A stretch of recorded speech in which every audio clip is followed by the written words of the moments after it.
गौतम बुद्ध एक पेड़ के नीचे बैठे हुए थे। जब उस नगर के राजा को ये पता लगा कि गौतम बुद्ध उसी के नगर में आए हैं, तो वह उनसे मिलने गया। राजा ने उनसे मिलकर पूछा, आप सभी को इतनी शिक्षाएं देते हैं, आप अपनी सबसे महान शिक्षा के बारे में बताइए। गौतम बुद्ध बोले, राजन, कभी भी किसी का बुरा मत करना, सबका हमेशा भला करना। राजा यह सुनकर जोर जोर से हंसने लगा और बोला, ये तो 5 साल का बच्चा भी समझ सकता है। गौतम बुद्ध मुस्कुराकर जवाब दिए, राजन, समझ तो 5 साल का बच्चा भी सकता है, लेकिन 80 साल का बुजुर्ग भी इसका पालन नहीं कर सकता। गौतम बुद्ध इनका असली नाम नहीं था। बुद्ध का मतलब होता है जिनकी बुद्धि जागी हुई हो। इनका असली नाम था सिद्धार्थ गौतम। इनका जन्म एक राजा के घर में हुआ था। जब ये पैदा हुए थे तो इनके पिता भोजन पर ब्राह्मणों को बुलाया और इनकी कुंडली लिखने को कहा।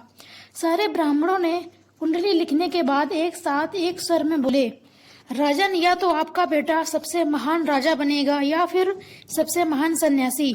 एक राजा का बेटा सन्यासी, यह बात राजा को हजम नहीं हुई। साथ ही साथ ये संतुष्टि थी कि राजा भी तो बन सकता है, क्यों ना इसमें वही गुण डाले जाएं।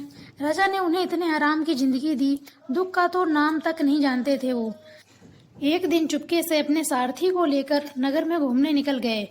इनके अकेले बाहर जाने की इजाजत नहीं थी, इसलिए चुपके से निकले।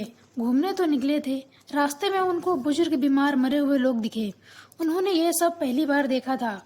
उनको कैसा लग रहा होगा? उन्होंने अपने सारथी से पूछा, सारथी, ये सब क्या हो रहा है? सारथी ने बताया, ये सब दुख है जो हर एक की जिंदगी में आने हैं। ये सुनकर गौतम बुद्ध को महसूस हुआ कि मैं तो कितनी झूठ भरी जिंदगी जी रहा था। मैंने ये सब चीजें आज तक नहीं देखी थी। ऐसा भी कुछ होता है। 29 साल की उम्र में सन्यासी का भेष धारण करके अपनी पत्नी और बेटे को रात के अंधेरे में बिना जगाए निकल गए जिंदगी की खोज में। एक भिक्षु का जीवन जीने लगे। इनको सच के बारे में थोड़ा सा पता लगा।